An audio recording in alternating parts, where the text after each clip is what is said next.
I mean, that's an interesting question. I think if I had been asked that 2 or 3 years ago, I would have said not all that much. That just the sense of momentum, the sense of force behind, like the global movement of capital would overwhelm any attempt to restrain it, based on worries about climate change. But I do sense a change in that. I sense a change that it's kind of taken me by surprise. Something that seems to be emerging a little bit out of the globalization movement. I think it's too early to tell exactly where it's going to determine that. And I think we're already seeing kind of some somewhat cynical and somewhat self-interested attempts at maybe capitalizing on a growing awareness or a growing concern about where the climate is headed. But I do feel a shift that's going on. I think I'll be interested when politics maybe begin to revolve directly around notions of trying to prevent climate change. I don't think we've seen that yet. I think we're still seeing awareness. It seems to be more the beginning stages of a movement. But I think it may emerge as something more concrete, something more specific. And I think when it does enter the political arena in a more forceful way, it may be interesting what we might witness.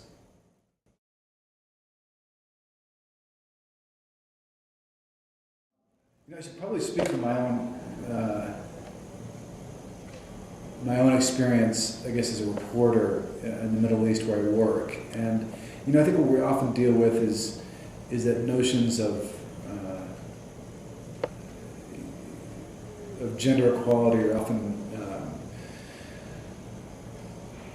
filtered through a Western notion or Western definition of what this represents. And I think that's often a problem. And I think as a journalist, even trying to understand that or trying to write about gender issues, for instance, we're often hampered by that, with that kind of, that we often try to write about these through, with our own Western upbringing, our Western background, our own Western notions of what this represents. And I think it's gotten us into trouble, for instance, in Iraq, and we're trying to write about gender issues, writing, elsewhere in Lebanon, Egypt, Palestine. It hasn't turned out all that well. I think, maybe instead of answering that question, because it's hard for me to say how the world will be transformed, maybe I'd say that what our challenge is as reporters, journalists, in trying to understand these issues. And I think that's somehow to transcend our own limitations, to try to take, and I think this goes for a lot of other issues, a lot of other issues that we cover in the Middle East, for instance, in the Muslim world, the Arab world, and that's to let these cultures stand on their own terms, so that these issues stand on their own terms and try to impose and assert our own values and our own misconceptions and stereotypes on them. I think the Iraq War can be read in some ways as an example of that. Time and again we try to impose our own sensibilities, our own values, our own whatever that represents, our own views on something that wasn't amenable to that, and I think it was a mistake in the end. And I think we often do that when it comes to gender issues, when it comes to issues of ethnicity, of class. Most of the issues that we cover in the rest of the world, it's often very hampered by that lack of understanding. I think that lack of understanding comes from our own biases and our own biases, I guess I should say.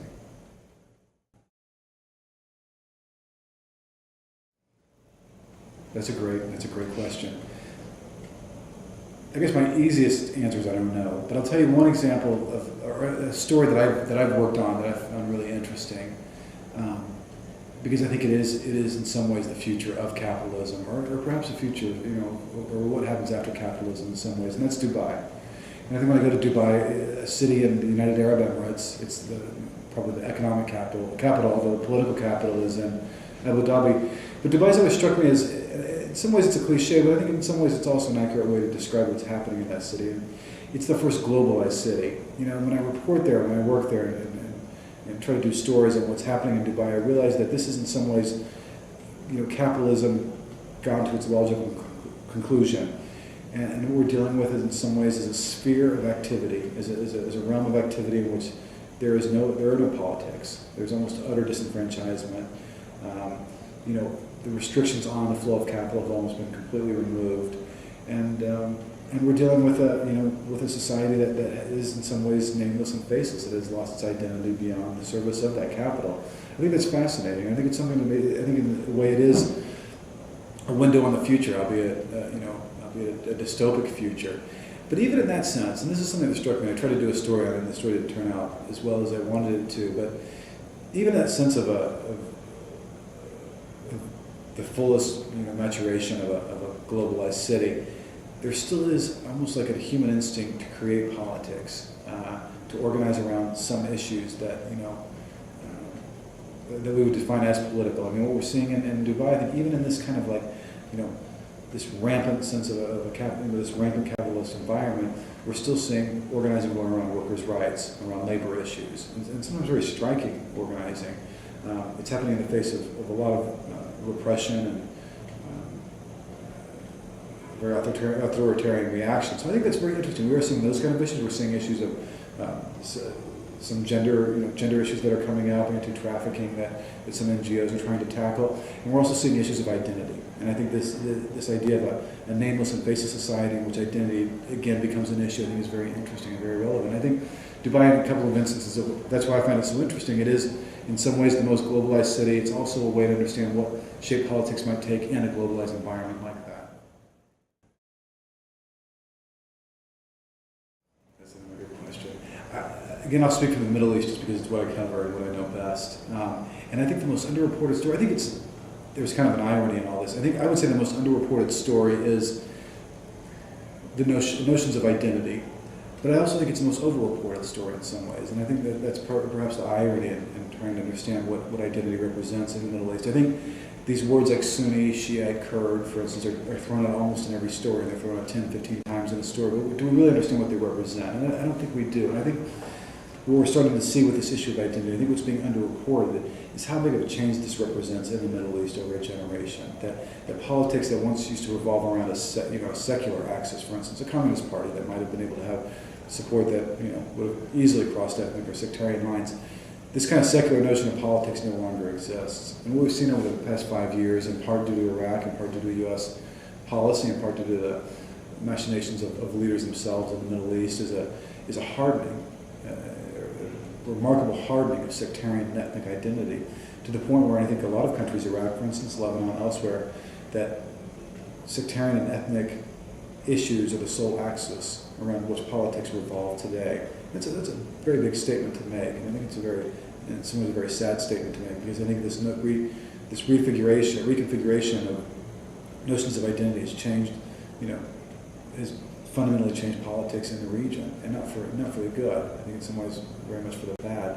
I think it's also been manipulated to a remarkable degree, and I think it will continue to be manipulated until we cross a line, across a point of no return, and we're going to be left with almost a primordial cast of politics that, it's almost the antithesis of progress in some ways.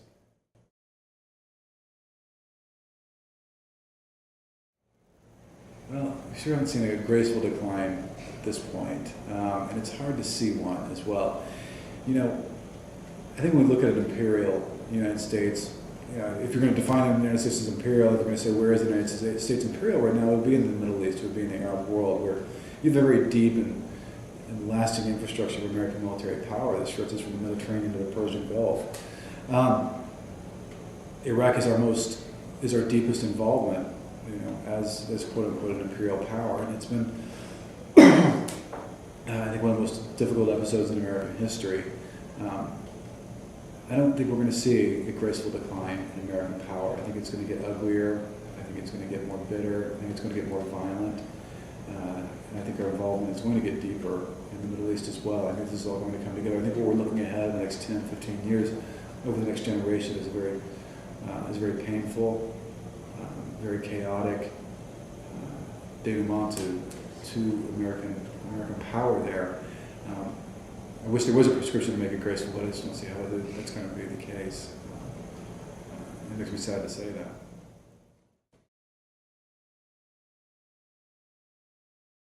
It's interesting to me is when we talk about this idea of American power, and we're talking about the Middle East or the Arab world, it's, do we really understand, what the legacy of Iraq is going to be? And I think we often speak about it in very kind of easy terms of the idea of an American withdrawal, the idea of an Iraqi government taking charge. I mean, these kind of terms that are tossed around that don't have all that much meaning. But we think about what Vietnam represented for this country, obviously for Vietnam as well. I mean, 1 million people dead there. And I wonder if we're actually at the point where we need to begin asking ourselves what the legacy of this war is going to be, both on the United States and on the region itself. I don't think we've even come close to starting to ask that question yet. but in some ways I think it's going to be the most pressing question over the next 5 to 10 years.